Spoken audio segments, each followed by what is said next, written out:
நம்ம தொடர்ந்து ஈரானுடைய நிலவரங்களை பார்த்துட்டு இருக்கோம். இப்ப 24 மணி நேரத்துல நடந்த அப்டேட்டுகளை பார்க்கலாம். அதுலயும் முக்கியமாக அமெரிக்காவுடைய போர்க்கப்பலையே ரவுண்ட் அப் பண்ணிருக்காங்க. என்ன நடந்திருக்குன்னு சொல்லிட்டு பார்க்கலாம். அமெரிக்கா பாத்தீங்கன்னா இப்ப வெள்ளிக்கிழமை சமாதானத்தை கூப்பிட்டு இருக்காங்க. யாருன்னா ஈரானை கூப்பிடுறாங்க. நீங்க என்ன பண்ணணும்னா எங்களுக்கு அணு ஆயுதம் இனிமேல் நாங்க நியூக்ளியர் வெப்பன் தயாரிக்க மாட்டோம்னு சொல்லிட்டு நீங்க ஒப்பந்தத்துக்கு வாங்கன்னு கூப்பிட்டு இருக்காங்க. இந்த நேரத்துல இஸ்ரேலுக்கு ஒரு பயம் வந்துருச்சு. ஏன்னா ஈரானை பொறுத்தளவுக்கு ஆரம்பத்துல இருந்தே நாங்க அணு ஆயுதத்தை தயாரிக்க மாட்டோம்னு தான் அவங்க சொல்லிட்டு இருக்காங்க. மற்றபடி அவங்க யுரேனியம் என்ரிச் பண்றது நாங்க கரண்ட்டுக்காகவும் எங்களுடைய நாட்டுடைய பொருளாதாரத்துக்காகவும் தேவைப்படுது, அதெல்லாம் நாங்க செய்வோம். அதே மாதிரி பேலிஸ்டிக் ஏவுகணை எல்லாம் நாங்க செய்வோம், அணு ஆயுதம் மட்டும் செய்ய மாட்டோம் அப்படிங்கறது ஆல்ரெடி ஈரானே சொல்லிட்டு இருக்கறனால ஒருவேளை இந்த ஒப்பந்தம் நடந்துருமோங்கக்கூடிய பயத்துல இஸ்ரேல் உள்ள போந்துட்டு அவங்கள நம்பாதீங்க, அவங்க ஒப்பந்தம் போடுவாங்க, கையெழுத்து கொடுப்பாங்க, இருந்தாலும் அதுக்கப்புறம் அதை ஃபாலோ பண்ண மாட்டாங்க. நாங்க இதுவரை நிறைய தடவை என்ன பண்ணிருக்கோம், ஈரானை அணு ஆயுதம் தயாரிக்க கூடாது அப்படிங்கறதுக்காக தாக்கியிருக்கோம். ஒரு தடவை கிடையாது, பல தடவை நாங்க தாக்கியிருக்கோம். உள்ள கொண்டு போய் எங்களுடைய மொசாட்டுடைய வேலைகளை எல்லாம் செய்ய வச்சோம். சுலைமானி அவர்களை எல்லாம் நாங்க தாக்கணும். என்ன நடந்தாலும் அதுக்கப்புறம் அந்த அணு ஆயுத உற்பத்திங்கிறது அதிகம்தான் ஆயிருக்கோ தவிர குறைஞ்சதே இல்லை. இப்ப கிட்டத்தட்ட பார்த்தா அணு ஆயுதத்தை அவங்க சொல்றாங்க ஒரு நாளுக்குள்ள நாங்க செஞ்சிட முடியுங்கிறாங்க. அப்ப 24 மணி நேரத்துல அணு ஆயுதம் தயாரிக்கக்கூடிய அளவுக்கான யுரேனியத்தை அவங்க என்ரிச் பண்ணி வச்சிருக்காங்கன்னா நம்ம ஒவ்வொரு தடவையும் சொன்ன எதையுமே அவங்க ரூல்ஸை ஃபாலோ பண்ணல. அதனால இப்போ நீங்க ஒப்பந்தம் அப்படி இப்படின்னு போய் கையெழுத்து வாங்கிட்டு விட்டீங்கன்னா அந்த டைம் அவங்க யூஸ் பண்ணிப்பாங்க. சும்மா கையெழுத்து போடுற மாதிரி கையெழுத்து போட்டுட்டு இப்போதைக்கு போர் வராதுன்னு சொல்லிட்டு என்ன பண்ணுவாங்க, ஈரான் அணு ஆயுதத்தை தயாரிச்சிருவாங்க. அதனால ஈரான்ட்டு இதுக்கு மேல நம்ப வேண்டாம், நீங்க மிலிட்டரி ஆக்ஷன்ல இறங்குங்க, மிலிட்டரி ஆக்ஷன் என்னன்னா போர் செய்யுங்கன்னு சொல்லிட்டு இஸ்ரேல் இப்ப அமெரிக்காவுக்கு பிரஷர் கொடுக்குறாங்க. இந்த நேரத்துல ஈரான் பாத்தீங்கன்னா பேச்சுவார்த்தைக்கு வராங்களா வரலையா அப்படிங்கக்கூடிய அறிவிப்பை கொடுக்காம இருந்துட்டு இருக்காங்க. அமெரிக்கா மட்டும்தான் ஈரான் அழைச்சிருக்காங்க. இஸ்ரேல் அழைக்கலாம் வேண்டாம், போய் அடிங்கன்னு சொல்லிட்டு இருக்காங்க.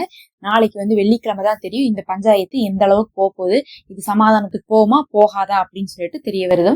அதே சமயத்துல அதுக்கு முன்னாடி நேத்து 24 மணி நேரத்துல நடந்த முக்கியமான விஷயம் என்னன்னா, ஒண்ணு ஈரானுடைய ட்ரோனை அமெரிக்கா சுட்டி வீழ்த்தினாங்கன்னு நம்ம சொல்லியிருக்கோம் கடந்த வீடியோல. ஏன்னா ஈரானுடைய ட்ரோன் அமெரிக்காவுடைய கப்பல் எங்க இருக்குன்னு சொல்லிட்டு பாத்துட்டு தான் இருக்கிறாங்க, வாட்ச் பண்றாங்க. ஏன்னா இந்த அவ்வளவு பெரிய பரப்பளவு உள்ள கடல்ல அந்த கப்பலை கொண்டு போய் எங்க நிறுத்தினாலும் ஈஸியாலாம் கண்டுபிடிக்க முடியாது. ஜேமர் எல்லாம் போட்டு வச்சிடறாங்க. அதுக்கப்புறம் பார்த்தா ரேடார்லாம் ஆஃப் பண்ணி வச்சிடறாங்க. அதனால கண்டுபிடிக்க முடியலன்னு சொல்லிட்டு ட்ரோன் அனுப்பிதான் தேடினாங்க. அப்படி ட்ரோன் அனுப்பி தேடிட்டு இருக்கும் போதுதான் என்ன பண்ணிருக்காங்க, அவங்களுடைய கப்பலை கண்டுபிடிச்சிருக்காங்க. கப்பலை நெருங்கி இருக்குது. நெருங்கினதை பார்த்தோன்னு இவங்க என்ன பண்ணிருக்காங்க, அது நம்மளை கண்டுபிடிச்சிருச்சே அப்படிங்கறக்காக தாக்குதலை நடத்திட்டாங்க. தாக்குதல் நடத்தினதை பத்தி ஈரான் ஒண்ணு பெருசாலாம் அதை பத்தி பேசவே இல்லை. அதை விட்டுட்டாங்க, அதை அக்செப்ட் பண்ணிக்கிறாங்க. ஆமா தாக்குதல் நடந்துச்சு அப்படிங்கறத அவங்க ஏத்துக்கிறாங்க, மறுக்கவும் இல்லை. அதே நேரத்துல அதை பத்தி பெருசா பேசல. இது எங்களுடைய பாதுகாப்புக்காக நாங்க செஞ்சுதான் ஆகணும் அப்படின்னு சொல்லிட்டு விட்டுட்டாங்க. ஆனா அதுக்கு பகரமா இன்னொரு செய்தி கொஞ்ச நேரத்திலே என்ன வந்துச்சு, நம்ம நேத்தே சொல்லியிருப்போம், அமெரிக்காவுடைய ஒரு எண்ணெய் கப்பலை சுற்றி வளைச்சாங்கன்ட்டு. ஆனா இப்பதான் தெரியுது அது எண்ணெய் கப்பல் கிடையாது, போர் கப்பலுக்கு ஃபியூயல் நிரப்பக்கூடிய ஸ்டீனா யுஃப்ரேட் அப்படின்னு சொல்லக்கூடிய அது ஒரு போர்க்கப்பல் தான். அதாவது இந்த ஆப்ரஹாம் போர்க்கப்பல் இருக்கே அதுக்கு எண்ணெய் நிரப்புறதுக்குன்னு 4 கப்பல் வச்சிருக்காங்க. அதுல பார்த்தா இது ஒரு கப்பலா இருக்கு. அந்த கப்பலை தான் என்ன பண்ணிருக்காங்க, ஈரான் என்ன பண்ணிருக்காங்கன்னா சிக்னல் அனுப்பியிருக்காங்க. சிக்னல் அனுப்பி நீங்க என்ன பண்றீங்க, நீங்க எங்களுடைய எல்லை கிட்ட வந்துட்டீங்க, அதனால வெளியே போங்க, உங்களுடைய மோட்டர் ஆஃப் பண்ணுங்க, இன்ஜின் ஆஃப் பண்ணி சரணடைங்கன்னு சொல்லிட்டு கூப்பிட்டுருக்காங்க. அப்படி சரணடைங்கன்னு கூப்பிட்ட உடனே இது என்ன பண்ணுச்சுன்னா சரணெல்லாம் அடையல. உடனே சரண்டர் ஆகாம இவங்க அமெரிக்காவுடைய அந்த இன்ஜின் கப்பல் என்ன பண்ணிருக்காங்க, அவங்க மறுபடியும் வேகமா மாற்று திசையில பயணிக்க ஆரம்பிச்சிருக்காங்க. அதுக்கப்புறம் அமெரிக்காவுக்கு அவங்க என்ன பண்ணிருக்காங்க, நேவல் போர்ஸ்க்கு தகவல் கொடுத்துட்டே இருந்திருக்காங்க. அப்ப விமானத்துல ஹெலிகாப்டர் மூலமாக வந்த அமெரிக்காவுடைய போர்ஸ் அவங்கள சேஃபா ஈரான் இருந்து திசை திருப்பி கூட்டிட்டு போயிருக்காங்க. அப்புறம் ஈரானும் அவங்களும் வந்துட்டாங்க, அமெரிக்காவுடைய நேவல் போர்ஸ் எல்லாம் வந்துருச்சுன்னு சொல்லிட்டு இனி அவங்க போயிருவாங்கன்னு சொல்லிட்டு இவங்களும் திரும்பி வந்துட்டாங்க. கிட்டத்தட்ட பார்த்தா அமெரிக்காவுடைய எண்ணெய் நிரப்பக்கூடிய கப்பலுக்கே போயிருக்காங்கன்னா அப்ப போர் கப்பலுக்கு எண்ணெய் நிரப்பக்கூடிய கப்பலை பிடிச்சு வச்சுட்டாவே அந்த போர் கப்பல்ல இயக்கம் எல்லாம் குறைஞ்சிரும். எந்த அளவுக்கு இவங்க அந்த போர்க்கப்பலை சுற்றி இருக்காங்கன்னு பார்க்கும்போது ட்ரோன் அனுப்பி அந்த போர்க்கப்பலை கண்டுபிடிக்கிறாங்க.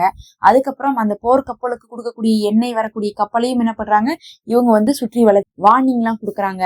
அதனாலதான் நேற்று முழுவதும் அந்த செய்தி ஒரு பரபரப்பாவே போயிட்டு இருந்துச்சு. இது எல்லாமே ஈரானுடைய வலிமையை காட்டுது. இஸ்ரேல் பேச்சை கேட்டுட்டு போய் ஈரானை அமெரிக்கா அடிச்சா அமெரிக்கா தான் சிக்கும். ஏன்னா இந்த அளவுக்கு போய் அவங்களுடைய ஆர்மோஸ் ஜலசந்தியில இவங்க மாட்டிருக்காங்க. அது ஃபுல்லா ஈரானுடைய ஏரியாவா இருக்கு. ஒரு ட்ரோன் அனுப்பி ஒரு கப்பல் அனுப்பி அவங்களால கண்டுபிடிக்க முடியுதுங்கும் போது இதே தற்கொலை ட்ரோன்கள் அனுப்ப ஆரம்பிச்சா யாராலையுமே கண்டுபிடிக்க முடியாதுன்னு சொல்றாங்க. தற்கொலை ட்ரோன்கள் அப்படின்னா என்னன்னா, சும்மா சின்ன போட்டா இருக்கும், ரொம்ப சின்ன போட்டா இருக்கும். கடல்ல இந்த ஆப்ரஹாம் கப்பல் நிக்கிறது பார்த்தாவே அவ்வளவு பெரிய அடி இருக்கும். பாக்குறதுக்கு 4 மாடி கட்டடம் மாதிரி இருக்கும். 4 மாடி கட்டடத்துல இருந்து பார்த்தா கீழே இருக்கக்கூடிய சின்ன போட்டு தெரியவே தெரியாது. அந்த சின்ன போட்ல அதிகபட்சம் ஒருத்தவங்க தான் பயணிக்கிற மாதிரி இருக்குமாமா. அவ்வளவு சின்ன போட்டா இருக்குமாமா. அப்ப அந்த கப்பலுக்கு கீழே இருந்து என்ன வருது அப்படிங்கறது கவனிக்க மாட்டாங்க. அதை என்ன பண்ண மாட்டாங்க, ஒண்ணுமே பண்ண முடியாது. மேல இருக்கிறதான் என்ன பண்ணுவாங்கன்னா ட்ரோன் வருதான்னு சொல்லிட்டு அதுக்குன்னு தடுப்பு ஏவுகணை எல்லாம் வச்சிருப்பாங்க. அதனால அந்த மாதிரி சின்ன ட்ரோன்கள், சின்ன கப்பல்கள், நீர்மூழ்கி கப்பல்கள், அதுக்கப்புறம் தற்கொலை ட்ரோன்கள் எல்லாம் அனுப்பி விட்டாங்கன்னா அது போர்க்கப்பலுக்கே ஆபத்தாயிரும். பெரிய பெரிய தாக்குதலை பண்றதுக்கு போர்க்கப்பல் ரெடியா இருந்தாலும் போர்க்கப்பலை சின்ன சின்ன கப்பலை வச்சு கூட போட் மாதிரி வச்சு கூட தகர்க்க முடியும். அதுக்கு அவங்களுடைய லொகேஷன் தான் முக்கியம். அந்த லொகேஷனவே திரும்ப திரும்ப ஈரான் ஒரே நாள்ல 2 தடவை கண்டுபிடிச்சிருக்கனால அமெரிக்காவுக்கு இது ஒரு பெரும் அச்சத்தை கொடுத்திருக்கு. பொறுத்திருந்து பார்க்கலாம் இது சமாதான பேச்சுவார்த்தை நடைபெறுமா இல்ல போர் நடைபெற போதான்னு சொல்லிட்டு.